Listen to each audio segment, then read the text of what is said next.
What's going on, my good people? Mike Hidalgo here. Thank you for joining us on another FCP Euro DIY. Today we're going to be working on a 2003 BMW E46 M3.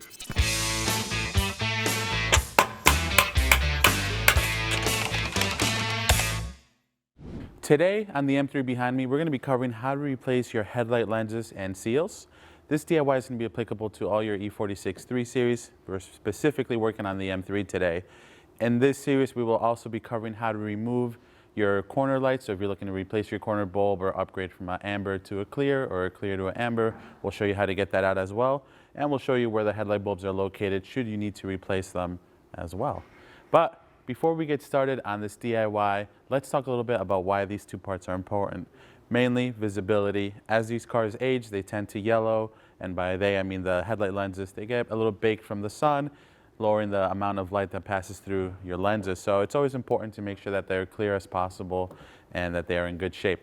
Also, you want to keep moisture out, you want to keep water out. As these get older, oftentimes these seals will allow all that to go through and sometimes ends up all over your engine bay. So it's just a good thing to keep in mind, keep a good checkup and see what kind of health they're in. But before we get started on this DIY, let's take a look at some of the tools we're going to need for this job. And now for tools. For this DIY, we're going to need a couple basic tools, starting with a 1/4 inch drive ratchet, an extension. We're using an 8mm socket for our hardware. A magnet always comes in handy. A Phillips head screwdriver if you have a later car. Otherwise, you may want to use a flathead for the plastic tab removal. A small pick, and always nice to have a flashlight. Now we know what we're working with. Let's go ahead and get started on this DIY. All right, my good people, we are at the M3. To get started, first we're going to work on removing our corner light assembly. On this 2003 model, it's held in by a Phillips head screwdriver. On earlier vehicles, you're going to have a plastic tab that you're going to press on in the same corner, except instead of undoing a bolt, you're just going to be pressing a tab to separate it from the headlight assembly.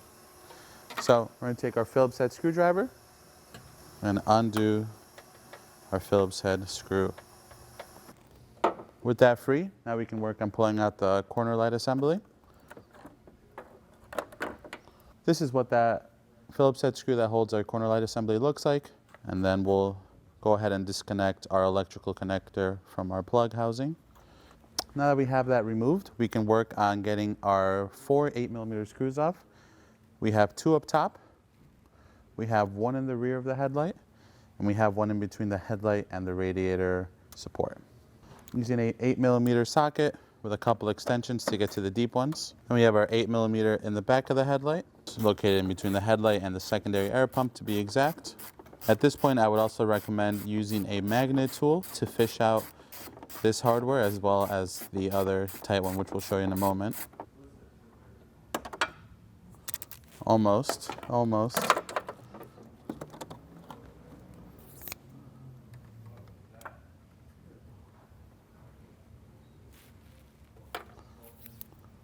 And we have our last one located in between the radiator support, or really the hood latch, and the headlight.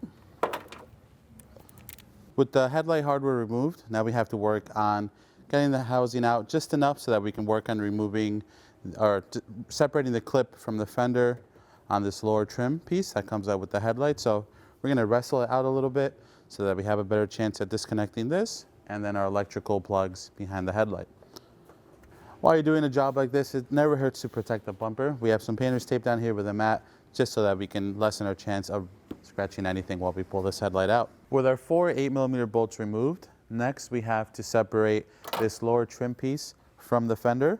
So we're going to go ahead and grab our small pick and work on separating those two so that we can pull this whole assembly forward a bit and disconnect our electrical plugs.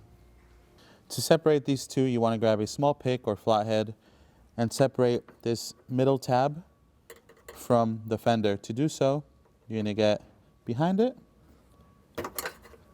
Careful not to break anything. There we go. With that free, now we can go ahead and pull this whole headlight assembly towards us. All right, so now we're going to go ahead and disconnect our 4 electrical connectors. So we're going to start with the top here and then work our way down. We have top one. I'm going to press on this tab and then pull back.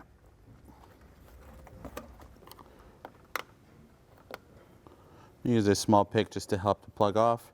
So you can see there is a ton of dirt and debris surrounding this connector. So that sometimes makes it really hard and tight to get those plugs off. So we'll clean that up on the table. We have one more plug over here. Same thing, tab on the interior side of it.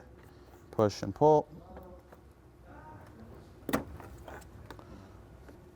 Here's a better view of that plug. That plugs into your high beam bulb.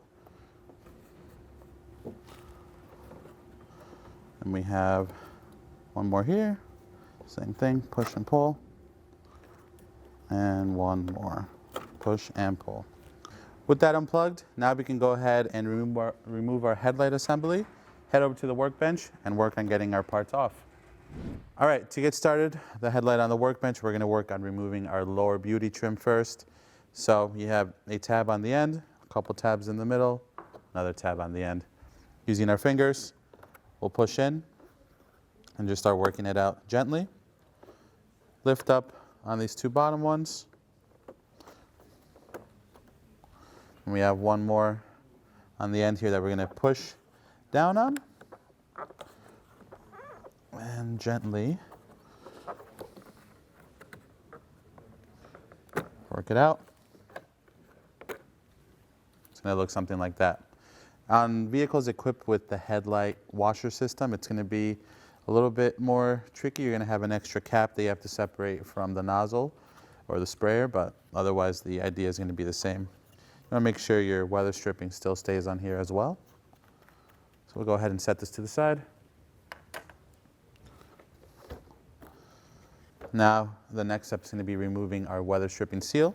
Similar to the bottom trim, you have 1, 2, 3, 4, 5 clips you're going to have to free up. Same thing, using our fingers, you can push these through for the most part if it didn't already come out while you were pulling the headlight out. We're just pushing up on them.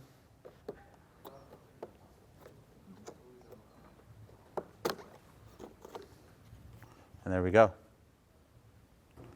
These are what those clips look like to give you a closer view, but if you also have your new ones that you're replacing these with, you'll be able to see those on the new parts. With those exposed and removed, now all that we have left is our actual lens. You'll see we have 3 clips up top that hold it in place, one on the inside, and then we have another 3 down below. So similar to how we just removed these, we're going to go ahead and use our fingers and just start kind of popping them up, just working the lens all the way around. And it's just a matter of separating the lens from the headlight assembly.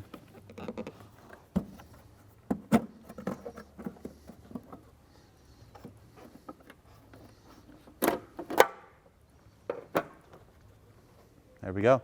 2 very important things. Obviously, try not to touch the inside of the housing at all if possible. Otherwise, when you put that lens back on, you're going to see your fingerprints in there or any dirt or debris. So we're going to go ahead and set this to the side. Here's our old lens. We're going to go ahead and grab our new one and then work on installing that. So you can see I put on some fresh gloves. The reason I did this is to avoid getting any fingerprints where I don't want them, meaning more the interior of the lens than the exterior. We have our housing still ready to go. We did not touch that. So now our inside should be clean. Our inside of our new lenses should be clean. We're going to go ahead and mate the two together. To do so, you're simply going to place it over. And now that we have it semi-aligned, we'll work on getting all the tabs lined up. And it's kind of be just a press-in situation here.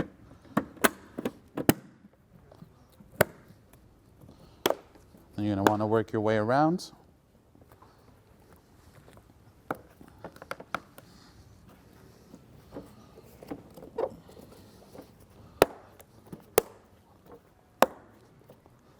Just like so.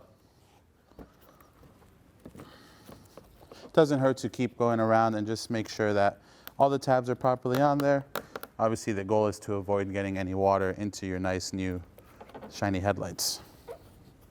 All right, with that situated, we can go ahead and install our new headlight seal. Once you have your new headlight seal, the idea is going to be the same as the lens. You're going to go ahead and line it up on your 5 tabs. Usually it helps to line up the top first. Just gently clip it in.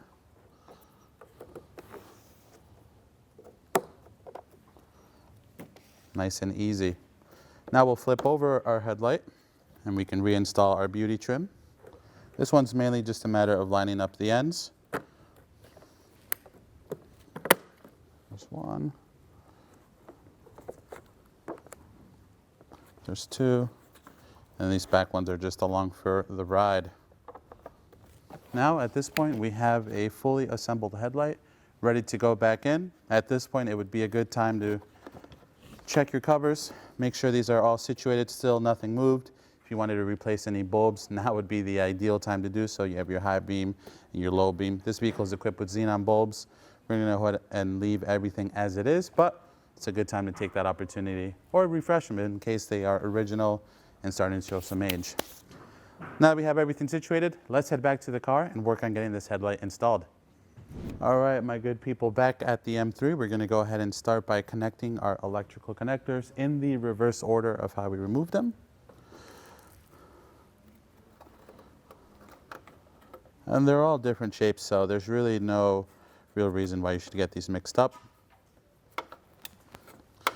You want to make sure you get that satisfying click from them. All right, with all four, now we can gently feed the headlight housing back into the vehicle. Kind of helps to angle the whole unit like this. So you're tilting the front end of it upwards. Just kind of feed it into the support. And as you're doing that, you're also going to want to go ahead and make sure the end of your beauty trim clips back into the fender. Don't pinch your turn signal wire harness in the process.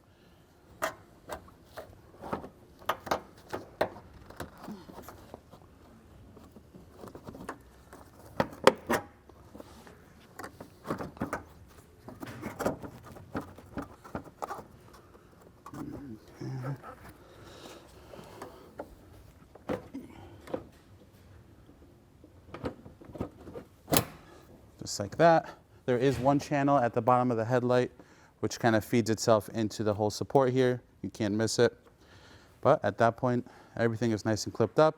8mm socket on a long extension just so that we can use it for the deep hidden 8mm in the back. And again, coarse thread bolts up top, fine thread in the two hidden spots. You're just going to snug these up.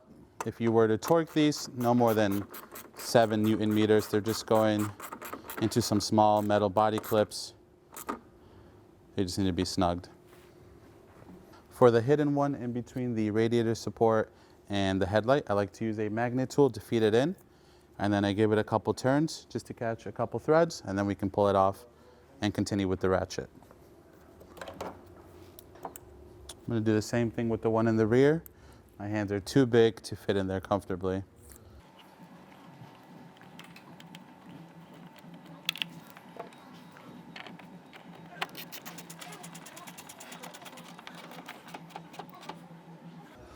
All right, with all those four snugged up, now we can go ahead and reinstall our corner light. Next, I'm going to go ahead and reinstall my screw. Obviously, I pulled it out all the way. You don't have to, but I did it just to show you what it looks like. We're going to go ahead and get that started. The way it works is that plastic basket around the Phillips head screw pinches the corner light into place. With that situated, we can grab our corner light, plug it back in, and then line it up with the headlight assembly. And then once you have it in place, just snug it back down using your Phillips head screwdriver. If you have an earlier car, they'll just clip in and then you're done. Same thing, just snug it up. It's just metal going into plastic. And there you have it, my good people. Overall, a pretty straightforward job. The process is going to be identical on the driver's side. They're both going to be the same. But overall, a pretty nice and refreshing upgrade for this old M3. If you like this video, please be sure to give it a thumbs up. If you have any questions or comments on what we did today, leave them in the comment box below. And if you like this video and you want to see more like them, please consider subscribing. We make new ones all the time. As always, thank you so much for watching. We'll catch you in the next one.